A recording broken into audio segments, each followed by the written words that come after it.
A cousin of mine put a switchblade to my throat when I was about 8 to scare the crap out of me. It worked. Almost literally. What's the most ducked up thing a family member of yours has done? What's up, handsome viewer? Welcome back to another storytime with you boy Andrew. I was waiting all day for you to join me in today's storytime. Since you're already here, go ahead and like the video, then subscribe. So we don't miss any more storytimes together.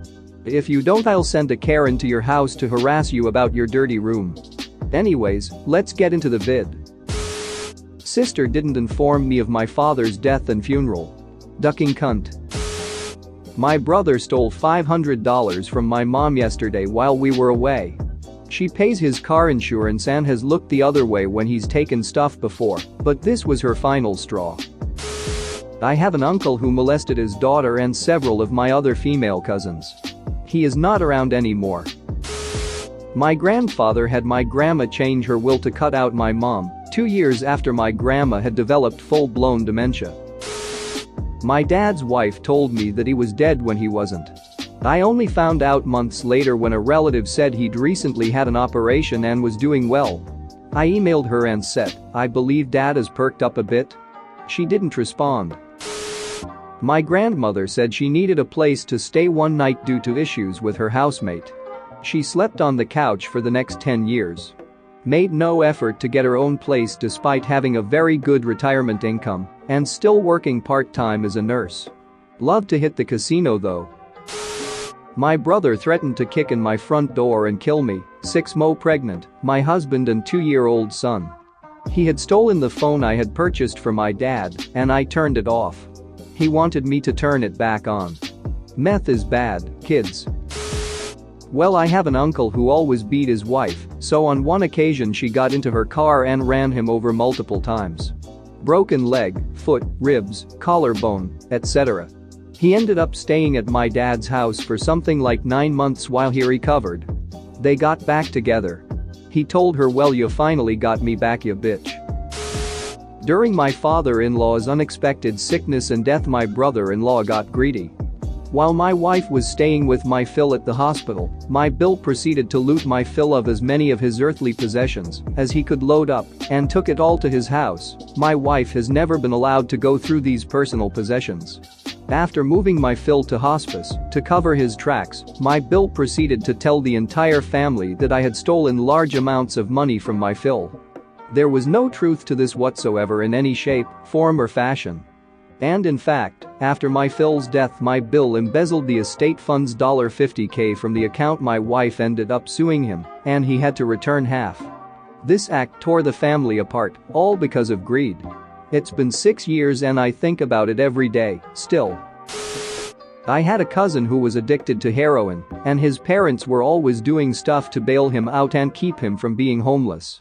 One time they put down a deposit and paid rent for a furnished apartment for him.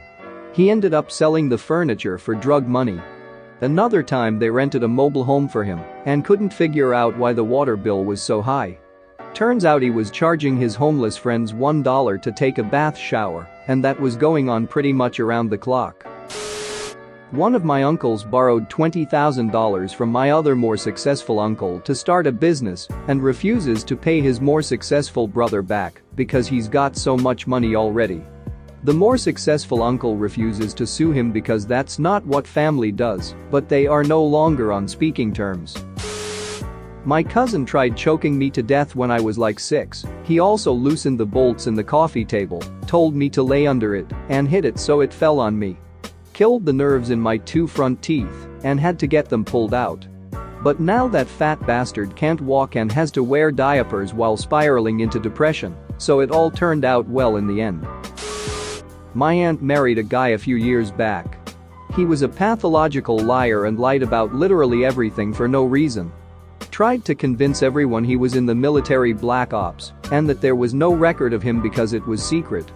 He also did a lot of other ducked up stuff like threatening our family members and friends and other things. He actually even tried to kill my uncle and my 2 cousins, but got his ass properly beat down with a baseball bat. Long story short, my aunt ended up divorcing him later cause he was an all-around ducking cunt, and he came to her house, rang the doorbell, then shot himself in the head with a handgun right on her doorstep. Real ducked up. Edit. No, I don't mean they got divorced after he offed himself. They divorced and a couple months later he did the thing. Not as bad as some of things on this thread, but this was a dick move. I asked my uncle, who is a mechanic, if he could install new belts on my Honda, since it would be much cheaper than taking it to a shop. He told me he would do it for me, I just had to buy the parts. Bought the parts, took the car to him and came back a few hours later. He told me he was finished and I paid him $200 for a $450 job, which was dope. A few days later my cousin texts me a picture of some parts that his dad asked him to put on eBay. They were all the parts that he said he installed on my car.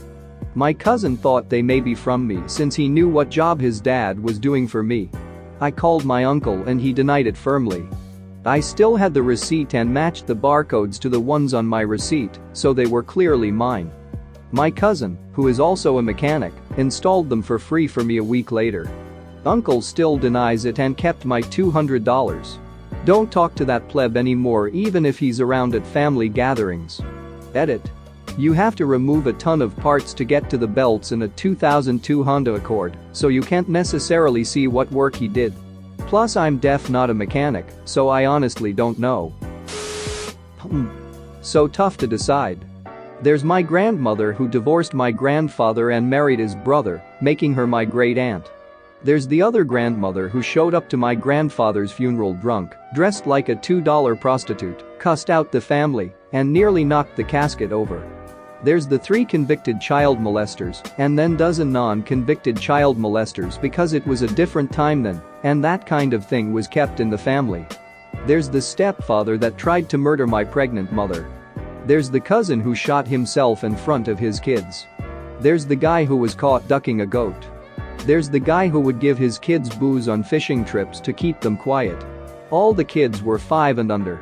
My sister, then 7 years old, tried to kill our newborn brother because she was jealous. So, take your pick on which one is the most ducked up thing.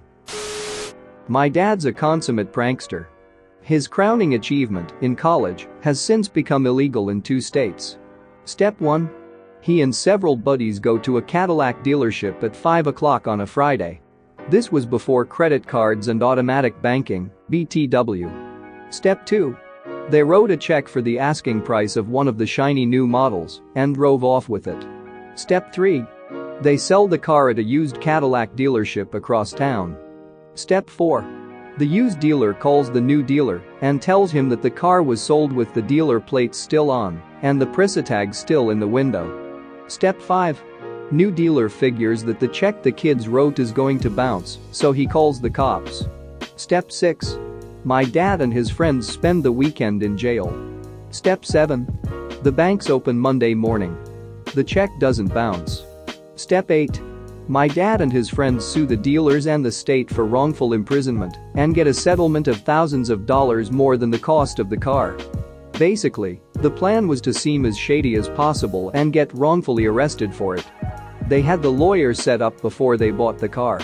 Dad used his share to pay for his and another friend's tuition for the year. The state passed legislation protecting themselves from this kind of thing within the month, and the state to the immediate north adopted the law as well, 30 years later. Not a family member, but my sister's ex-fiancé really charmed everyone in the beginning. We thought he was the sweetest southern gentleman you've ever met. Fast forward a year later, he got my sister into drugs. They lost all their money and moved in with my mom. He would abuse my sister and my mom. My mom wasn't really a hoarder, but she had a lot of things in her home. This man was a neat freak. So while my mom would be at work, he would clean out the house by throwing her belongings into the trash can outside and setting it on fire. These belongings included my late father's things that were sentimental, like his clothes. Also any and all picture albums of our family growing up. He threw away and burned everything. I have no pictures of my dad or myself from when I was younger anymore. We had 2 dogs, one was a German Shepherd from when my dad was alive, and one Chihuahua we adopted. He took the Chihuahua and threw her out the window on the side of the road. He let the shepherd loose out of the house and called animal control about a stray dog. I think that hurt the worst because we had those dogs for years. My mom loved him in the beginning, so she gave him my father's wedding ring because they were going to marry. He pawned that for money. He also sold my laptop for drugs. I blamed my sister for everything for a long time. I let her borrow rent money once, but little did I know that she was going to use that for drugs. She ended up leaving him, but they do have a beautiful child together. That's the only good thing about the whole situation. He is and always will be a monster. Thanks for watching. What did you think of the story time? Let me know in the comments below. If you liked the video, smash that like button and subscribe so you don't miss any more story times.